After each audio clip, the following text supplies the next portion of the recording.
Welcome to the Cumbria Chamber of Commerce podcast, your regular update of business news and issues from around Cumbria. Find out how we support new business and help existing businesses to grow and flourish at cumbriachamber.co.uk. Now here's the Chamber's Business Engagement Manager, Julian Whittle, with the latest episode. Hello, I'm here with Francis Cameron and Luke Donockley from the law firm Muckle. Francis is an employment law specialist and Luke is a commercial contract specialist. And we're looking at the implications of the coronavirus outbreak for businesses. Welcome, both of you. We're seeing a daily escalation in the number of cases, and the government has published a coronavirus action plan where the worst case scenario envisages that 80% of the population will become infected at some point, and staff absenteeism rates in businesses could reach 20% at any one time. That's a fairly apocalyptic vision. What I wondered, Francis, what should employers be doing now? What contingency planning arrangements should they be putting in place? Good afternoon, Julian. May I suppose start by saying that whatever guidance I give today is effective at the 13th of March 2020 and up to date as at 1 p.m. Unfortunately, It's changing on a very dramatic and quick basis. So any guidance I do give is dependent. It is very much dependent on it being 13th of March at the moment. Essentially, what should employers be doing now? Well, it really comes down to the nature and size of your business. The best advice, and I'm sure you've all been doing this anyway, is keep up to date with the government guidance. I understand the website is being updated at 2 p.m. every day. The ACAS guidance is also fantastic. They've got a really good website with a large section now dedicated to coronavirus. But more generally, I think start contingency planning if you haven't done already. For instance, in our business as a law firm, there is the possibility from working from home, asking some employees to work agilely. If you have a business of this nature, you should be looking into this already. You should be asking employees to check that their laptops and any other equipment they use works from home and is available. Try and get them to attach to your network via home and ensure that your security programs are in place and up to date. In addition, it might be worthwhile getting a number of the workforce to stress test how the systems work. If everyone logged on from home at the same time, could you attempt to get half the workforce, for instance, to log in and see what happens to the system? With bigger businesses, I've heard of some city banks, for example, and larger businesses trying to split their workforce in order to minimise contact between individuals. I have to say, I think in our region and for many SMEs, this is just simply not practical. This seems to be very much the advice that is, or some of the guidance that is out there in London, but is not necessarily as applicable in the north. Especially where key infrastructure roles such as IT are needed across sites, and so it's just simply not possible to split staff into lots of different teams. However, what you should be looking at instead is whether there are business critical roles or tasks that need to be done during a period of shutdown, and this will help you to determine what your skeleton staff might look like. It's not going to work for all businesses, of course. I appreciate that in the manufacturing sector, for example, where people need to be physically on site, it's going to be very tricky in the current circumstances and in the event of any shutdown. So the basic advice is, as the government says, try and provide staff with preventative hygiene measures if possible. Ensure that there's hand sanitizers available, encourage people to wash their hands, try to avoid sharing equipment, ask colleagues not to shake hands if they're meeting clients, for example. Customers, try and avoid shaking hands. I'm afraid this all sounds very practical, straightforward advice, but unfortunately there's not an awful lot more that employers can be doing at the moment. Okay, I wonder, are there any key messages that businesses should be relaying to their staff and customers? Again, no easy answer to this. The first thing I think is in light of what was announced yesterday by Boris Johnson, that if any employees are showing any coronavirus symptoms at all, then whether that's a continuous cough or a high temperature, they should be staying at home for at least 7 days. So the first things first is make sure that your staff and any customers are aware of this. I would then also suggest trying to avoid triggering any kind of frenzied panic by suggesting or sending out emails that seem maybe over heightened or overly paranoid at this time, which is difficult, but instead maybe try to focus on the positive steps that employees and customers could be taking. For example, as I've already highlighted, there's lots of hygiene measures that could be followed. There are other reassuring, I suppose, measures that you could be telling staff and customers. For example, if you have appointed a small task force that has a daily call to agree next steps, tell your customers and your staff that you've done this. Tell them who those people are. If they have any questions, they can contact those people.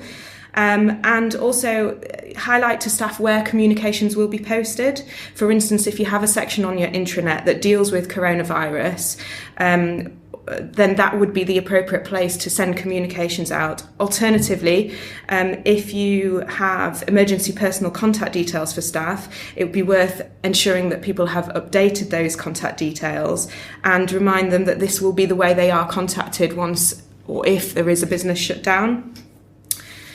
So if you've got a method of getting messages out to the workforce quickly and effectively, it's making sure that those mechanisms are in place now.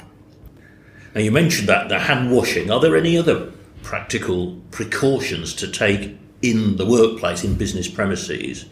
And also, could a business be liable if it fails to take reasonable steps to protect staff and customers? Employers are under both statutory and common law duties to protect the health and well-being of their employees. So yes, the basic measures I've already mentioned are, the primary things we need to be thinking about. However, on a more deeper level, I suppose you have to consider whether there are any particular vulnerable members of your staff. For example, if you have any people that are over the age of 70 or have any underlying health conditions, it would be worth over the coming few days and weeks to keep those people under review. And there may come a time, I'm not necessarily saying we've reached that yet, but there may come a time where you have to ask those people either to work from home or to self-quarantine. I think we'll be very much guided by the government on when that time has come. Looking to the longer term future, you asked about whether employers can be held liable. Yes, for example, there is a duty to make reasonable adjustments to the workplace in relation to disabled people, and that might be, for instance, if someone had a respiratory condition, looking at ways of them working independently from anyone else in order to avoid this virus. And so there are possibilities of claims in the long-term future. But I think at this time, at the moment, I would be concentrating on trying to keep your workforce safe and not worrying too much about the long-term potential liability. If you continue to keep up to date with government guidance and act reasonably in all the circumstances, I think and I would hope that most allegations are kept to a minimum. What about business travel? Should businesses curtail this? And again, I suppose, is there a risk of being sued if, for example, you send an employee to a trade fair and they get infected while they're there? Good question. I mean, I think in light of current government advice and the gradual shutdown of flights and foreign travel, this question will, at some point in the near future, become almost a moot point. Foreign travel is going to become very difficult in the next few weeks. But essentially, again, it comes down to the duty of care that employers owe towards employees in relation to their health and well-being. And it's very much a question of what is reasonable. So keep up to date with the government's advice on foreign travel. And before making any decisions, thought should be given to whether it's absolutely necessary for that individual to travel to the place they're being requested to go. Where possible, meetings should be convened by video or conference call. And I think that's the best approach you can be taken at the moment. I think even the Brexit negotiations are going to be done largely by conference call, aren't they, for the next round of those? So that's right. Now, if an employee becomes ill, presumably, I mean, with coronavirus, presumably normal sick pay arrangements apply, although the rules governing that have changed recently, haven't they? Yeah, so if an employee is ill, the normal sickness pay applies in the sense that the employee will be entitled to whatever sick pay they get under their employment contract. Now, that may be enhanced sick pay or it may be statutory sick pay, which is often referred to as SSP. Yeah. However, on the 4th of March, Boris Johnson outlined that statutory sick pay will start from the first day off work and not the fourth day. Yeah. And this is in an attempt to encourage ill people to stay at home. And this is a temporary measure, and we presume that that will lapse at the point that it's no longer needed. Okay. And what about people who aren't actually ill but are self-isolating? I think the Chancellor announced changes in the budget. They're also entitled to sick pay now, aren't they? Well, usually when someone stays at home without a specific medical advice to do so, usually there would be no legal requirement to pay them. However, I appreciate this is very unique circumstances that we're facing. And effectively, since I think it was yesterday, people are being asked to almost self-diagnose and then self-isolate because there's the request not to attend GPs or to phone 111. Therefore, people are having to make their own judgment on whether they should self-isolate based on the information available on the internet. Given this, ACAS has said that it's now good practice to pay sick pay if self-isolating. And as I said before, Boris Johnson has outlined that statutory sick pay would be from the first day of work, not from the fourth day. There are some businesses, such as Greggs, that have come out and say they will pay full pay, but I suspect they will need to keep that under review depending on how long self-isolation continues for. And I have to say, most of our clients are not committing to any particular approach at the moment and are instead being guided by what the government is saying. So, just be clear on this. Is it a requirement to pay sick pay to people who are self-isolating, statutory sick pay, or is it simply good practice? It's good practice, right? But I think going forward we will see more and more businesses complying with what Boris Johnson has suggested about SSP. The only thing that concerns me, however, is that smaller businesses are going to struggle with the costs of this.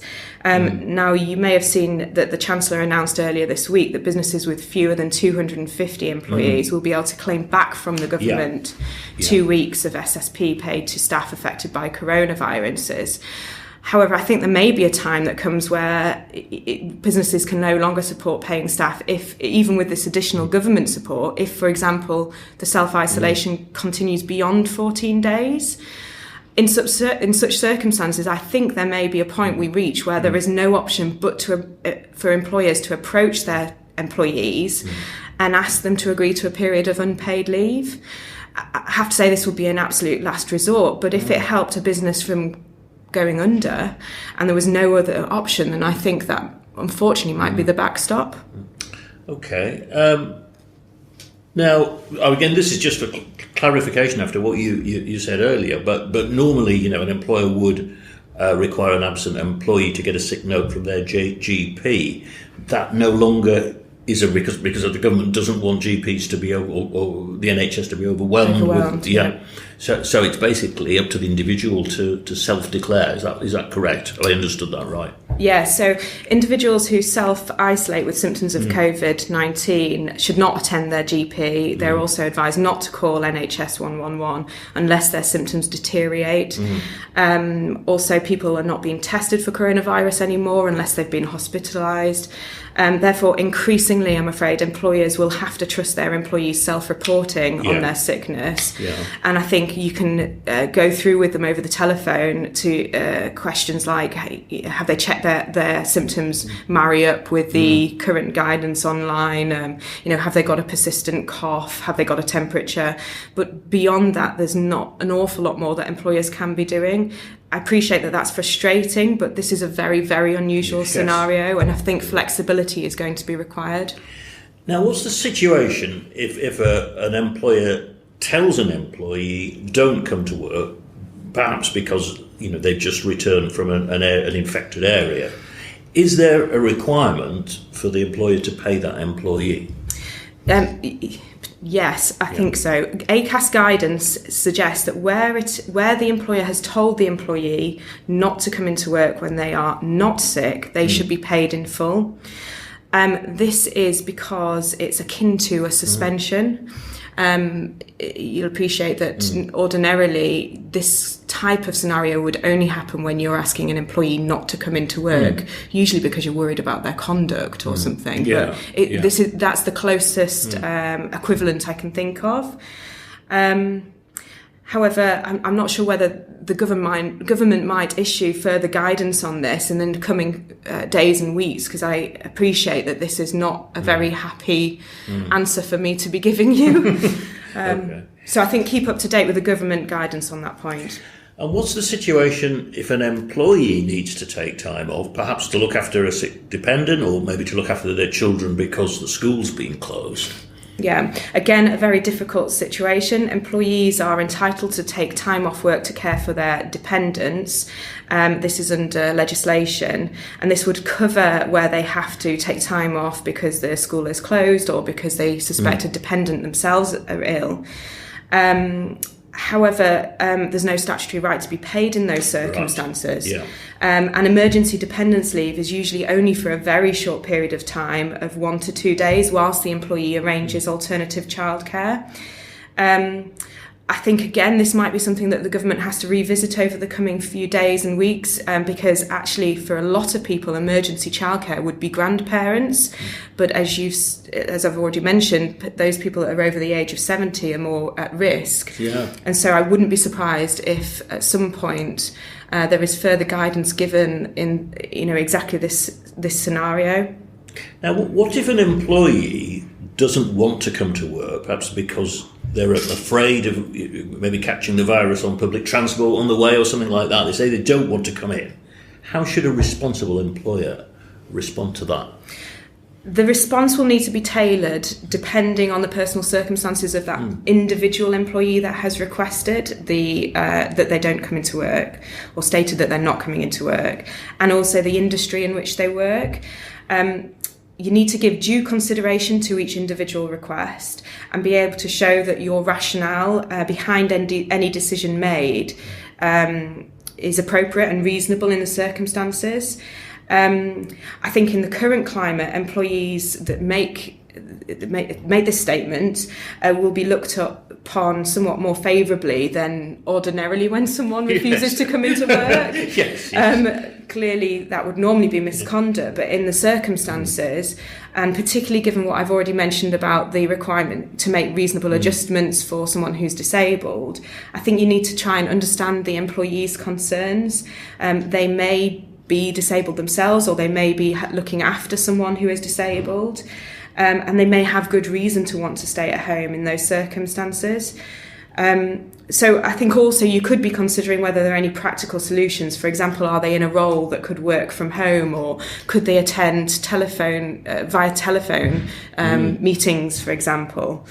Again, this is an evolving set of circumstances that there is no clear answer to, but I think the main thing is to just consider that specific employee's request and whether they've got good rationale for it.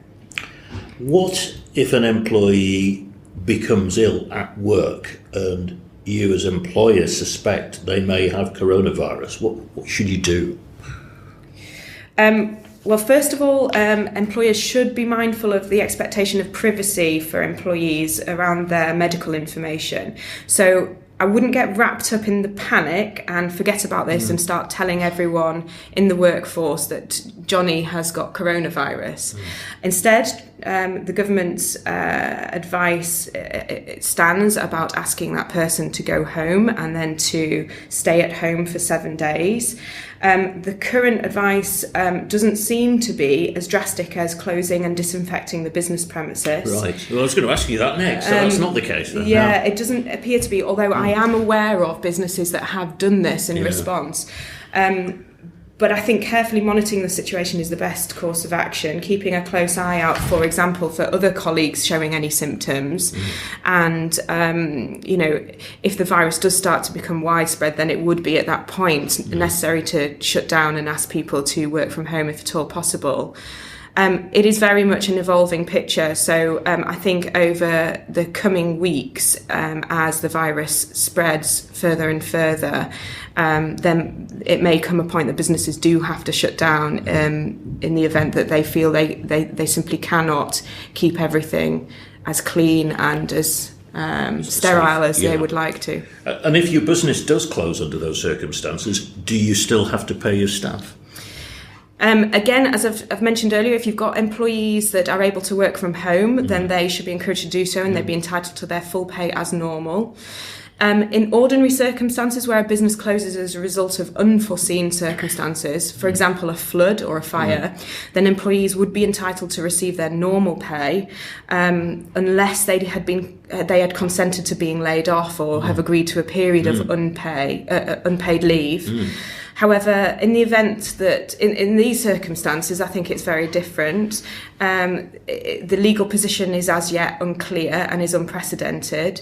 I think if you were able to shut down and do a deep clean only for a day or two and then open back up, I think it would probably be reasonable to pay normal pay or at least sick pay. But in the event that there's a general close down by the government, then it's as I've described previously. I think the government will give advice on this, and it's likely to be that SSP is extended to this set of circumstances. So staff would receive SSP even though they're not actually sick? Yes, yeah. You mentioned staff taking leave. Can an employer, is this a request, or can an employer require staff to use part of their holiday entitlement for the duration of any closure? And can you, likewise, when you mentioned working from home, is that something the employer can insist upon, or is it simply a request that the employee has to consent to? Yeah. So under the working time regulations, an employer can require staff to take statutory holiday, annual leave on specified dates. The notice given must be twice the length of the leave that the worker is being ordered to take. So if they're being asked to take 2 weeks holiday, they would... 4 weeks notice. Yes. Yeah. Again, employers should be acting reasonably and flexibly in the circumstances. I would not recommend forcing employees to use all of their holiday now because, unfortunately, we're still early on in the year. We're only in March, and you might find that employees use all of their holiday in one go in circumstances that they are forced to sit at home, and therefore it's not going to be considered reasonable, I think, if they have no holiday left for the rest of the year. But if you did have a temporary closure of a day or two, then this may be something that you could consider agreeing with staff, provided you give the notice. Yes. And in relation to working from home, staff can be asked to work from home, and in that situation they will be entitled to their full pay. But you said asked, so can the employer require them to do that, or does it require their consent to work from home? Well, it depends on what the employment contract specifically says, but I think in the current circumstances, I think it's not unreasonable to require them to work from home, actually. Yeah. I mean, many businesses are already seeing a downturn in trade as a result of consumer behaviour changing. Are they able to lay off staff or introduce short-time working?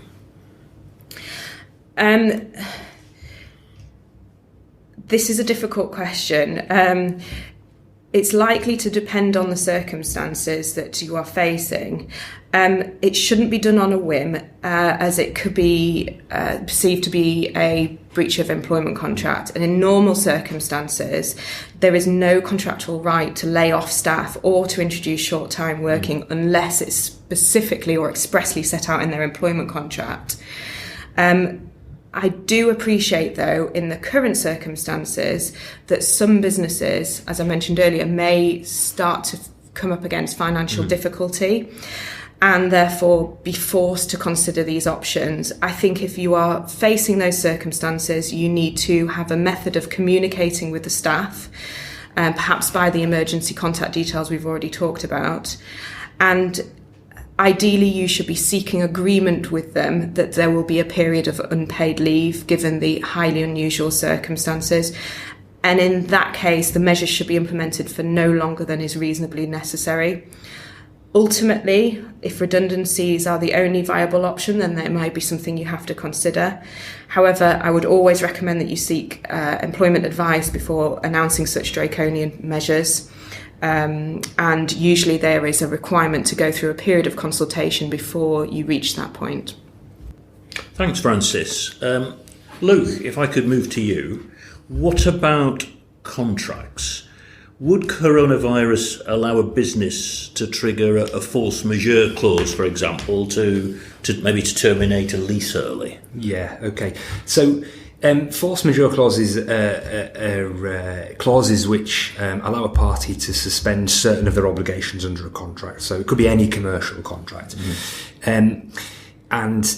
You really have to look at the wording of the force majeure clause to understand what's going on with it. So I think the sensible thing to start with is let's have a look at a force majeure clause. So I've got one here. And what it says is where either party is totally or partially prevented or delayed in the performance of any of its obligations by a force majeure event, performance of the affected obligation is excused from the date a notice is given to the other party until the force majeure event ceases. So there's lots going on here. The first thing to ask is, well, what is a force majeure event? Force majeure events are traditionally known as acts of God. So they tend to cover things like hurricanes, floods, earthquakes, any sort of natural disaster, civil commotion, so on and so forth. Unfortunately, under English law, there's no actual definition of what a force majeure event is. It is what you agree as contracting parties. Right. Okay?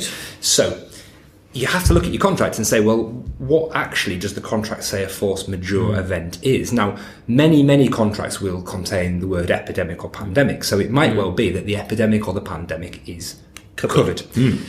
If you look at your force majeure clause and it doesn't say epidemic or pandemic, that doesn't necessarily mean that you can't treat it as a force majeure event, because if your lawyers have drafted the clause in a certain way, it will cover all events that are outside your control. So again, to give you an example, the wording in this particular clause defines a force majeure event as any cause or event affecting the performance of this agreement arising from attributable acts, events, non-happenings, or accidents beyond the reasonable control of the party.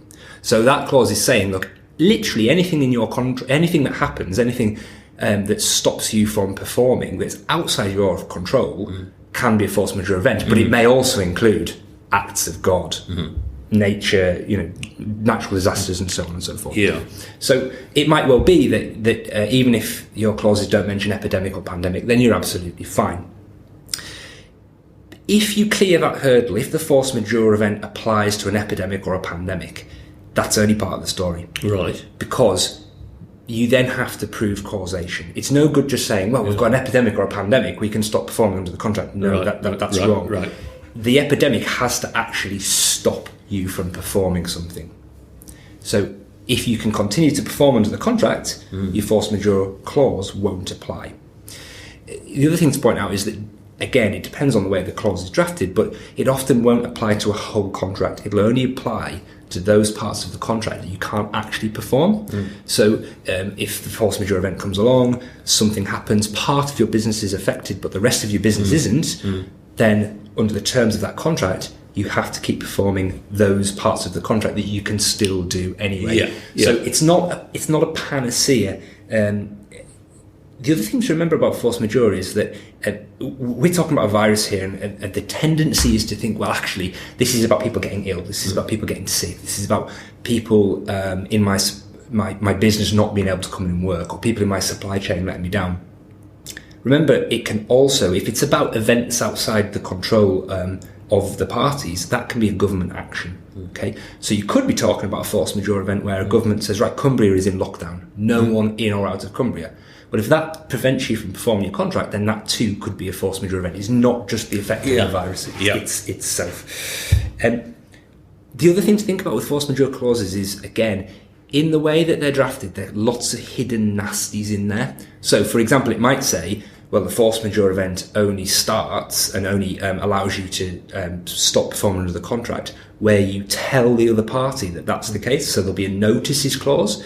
If you don't comply with it, it doesn't matter if you can't perform, you haven't told the other party.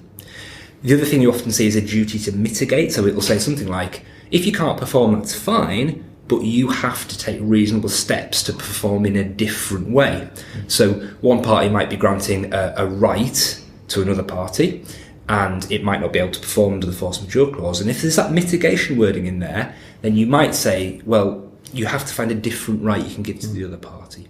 So really, these force majeure clauses are great, but you have to be very, very careful and understand that they are very limited. They're also a double-edged sword, because depending on the situation, you might actually want to try and stop the force majeure clause from applying, because you don't want your supplier to rely on it. You want to keep them supplying. So you'll be asking them to say, well, can you prove to me that actually this is stopping you from performing? How do you prove that? So on and so forth. Difficult one. And if you can't rely on a force majeure clause, I presume there's not much you can do. For example, if you couldn't fulfil a contract because of coronavirus, and that triggered penalty clauses, would there be a way to avoid that? Well, it really depends on the contract. I mean, to take the penalty clause example, you would hope there's a force majeure clause. If there isn't, then there are other things available under English law. So there is something called the doctrine of frustration. So this is where you have a contract, something happens that makes the contract impossible to perform. Not just a bit difficult, not just commercially unviable, but we cannot perform this anymore. It's a very, very high bar. If it can't be performed, then a court might find that the contract has been frustrated, and that therefore it can't be performed by either party anymore, and that might act to end the contract. Right. So that's something to think about, but you would probably only get to the situation of relying on frustration where basically you're getting sued by someone, and it will be for court to decide. So much better to rely on something in your contract that both the parties can see. Of course, the other thing to bear in mind is that what a force majeure clause often does is it suspends the party's obligations whilst the force majeure event's going on. It doesn't necessarily terminate the contract. And again, it depends on the wording. Sometimes you do see clauses that say things like, if the force majeure event goes on for a particular number of days, say 30 days, then the parties can end the contract. But it might not say that at all. So there might be no right to terminate whatsoever. Right. Okay. Now, I would like to finish with a couple of specific questions, because as a chamber, we are starting to get questions now from businesses. And I hear a couple of I thought the more intriguing ones. The first is from a company that operates self-catering accommodation in the Lake District, or it could equally apply to a hotel or a B&B. And what they were asking is, if a guest shows symptoms of coronavirus, does the operator have to let them stay in the accommodation to self-isolate, even if that prevents other bookings from coming in? Would they then be under an obligation to deep clean the accommodation after the infected person left? And would they be under any obligation to tell future guests that, a previous occupant has been infected? I mean, there's a lot of really interesting questions there, and I'm going to give you, unfortunately, a very lawyerly answer. A very caveated, very lawyerly answer, which is there is no obvious answer to this at law. There's a whole mix of things going on, and I think it's worth picking over them. Someone operating self-catering accommodation, as you say, could be a hotel, could be B&B, they've got someone who shows symptoms. Does the operator have to let them stay in the accommodation to self-isolate? I can think of nothing at law that would make the hotel owner obliged to allow the person to stay. But the problem with that answer is I don't think this is necessarily a legal question. There are all sorts of things going on here. And I think it's going to be circumstance specific. If someone in your accommodation has coronavirus, they can get in their car, drive back without seeing anyone to their house in Newcastle and self-isolate there, then probably it would be fair enough to say, if you're fit and well enough to go home, can you go home? But if they live on the other side of the world, does that become a question of morality? Do you want to be saying to them, actually, you ought to leave? Because not only might they not be able to make that journey, but how many people are they going to come across? There's no self-isolation there. The other question, obviously, is one of public relations. Do you want to be seen kicking someone essentially out of your accommodation if they have to self-isolate? So it really isn't a simple legal answer. There might be a legal answer to it. You might well be able to say to them, yes, you can leave, but it doesn't make it the practical or commercial thing to do. I suppose there could be a legal implication for the people who are hoping to stay with you the following week. If you let somebody stay to self-isolate, they could say, well, you breached your contract with me. Yeah, and again, there's lots of things going on there. I think there would generally be an understanding that if someone was self-isolating and you had, as the owner of some accommodation, said, well, actually, they have to stay here because they're self-isolating, you would hope that most people in that situation would say, well, okay, fair enough. The other thing to think about is, we've talked about deep cleaning, we'll come on to that in a minute. Were I to be staying in a hotel in the Lake District, and the hotel were to ring me and say, actually, there's someone self-isolating there at the minute, I don't think I'd be saying to them, I really want to come to your hotel next week. These things, I think, will disappear in the practicalities of it. But on the assumption that were to happen, you would hope that there would be some sort of booking terms and conditions, and those booking terms and conditions would probably allow the hotel to say, actually, we can't give you it because of X, and then there'll be a refund policy. So something will cover it. And what about the second part of that question is what about your obligations to future guests? I mean, around deep cleaning and perhaps telling them, say, previous occupant has had the coronavirus, do you still want to come? Yeah, I mean, I think that there's a question of a duty of care here, and I do think what you shouldn't be doing is exposing people to unnecessary risk. And if you think that there's been a coronavirus outbreak in your accommodation, personally, my advice would be you really do need to be telling guests about that, because you would not want to be faced with a situation in which someone comes in, gets coronavirus, and then brings a claim against you. Now, I know it's a completely different jurisdiction, but I know that some of the passengers on one of the cruise liners have taken out a lawsuit in the US against the cruise line operators for the way in which they've handled this. Often in the US you get lots of litigation. It's not quite the same in the UK, but I don't think it's impossible that if you expose someone to that risk, you would have a problem with it. And in terms of deep cleaning, I mean, I think you would have to deep clean your accommodation. But again, one wonders how the practicalities of this are going to swallow things up, because you may find that you're worried about things like telling guests when there's been coronavirus here. But if government is to be believed, and this is a pandemic and it affects the UK in quite a bad way, then this is going to be something that's faced probably by most hotels, most B&Bs and so on. And so if you say, well, we've had a coronavirus case, you are really not going to be the only person dealing with that. Then everybody will be. Okay. Another one which I think will be a lot more straightforward is a lady who runs a tutoring business. And she's saying if schools close, and one of the biggest schools in Carlisle's already been closed, if schools close, do I have to stop tutoring as well? It's interesting. It would be interesting to know more about the tutoring business. I mean, again, we have to caveat this with it depends on what the government says, because as we record this podcast, the government hasn't closed any schools. Now, for the sake of argument, in 2 or 3 days' time, let's say the government does decide to close some schools. The guidance may go as far as to say it applies to personal tutors. It might go as far as to say it applies to nurseries, to private nurseries, to public nurseries, and so on. At the minute, we can't say. But actually, this is not necessarily a question about education, because it will depend on where the people are being taught. Are they being taught in a school's premises? Are they being taught in a person's house? That might play into it. Actually, it might well be that the government bans gatherings of a certain number of people. And in fact, it might be something like that stops the tutor from tutoring. So it really is keeping an eye on the guidance. I wouldn't have thought that closing schools guidance from the school would stop that per se, but that depends on how far the government goes with its guidance. Okay. Well, thanks very much, both of you. As we've been saying, it's a fast-moving picture. The best way to keep up to date is to consult Cumbria Chamber's Coronavirus Toolkit, which actually brings together advice from the NHS, the Foreign Office, the World Health Organisation, ACAS and other bodies. It's on the Chamber website, cumbriachamber.co.uk, and we're updating it regularly as new information comes to light. Thank you for listening to the Cumbria Chamber of Commerce podcast. You can find out more about how we're supporting Cumbrian businesses at cumbriachamber.co.uk and cumbriagrowthhub.co.uk. In the meantime, thank you very much for listening and watch out for the next episode, which we'll be releasing very soon.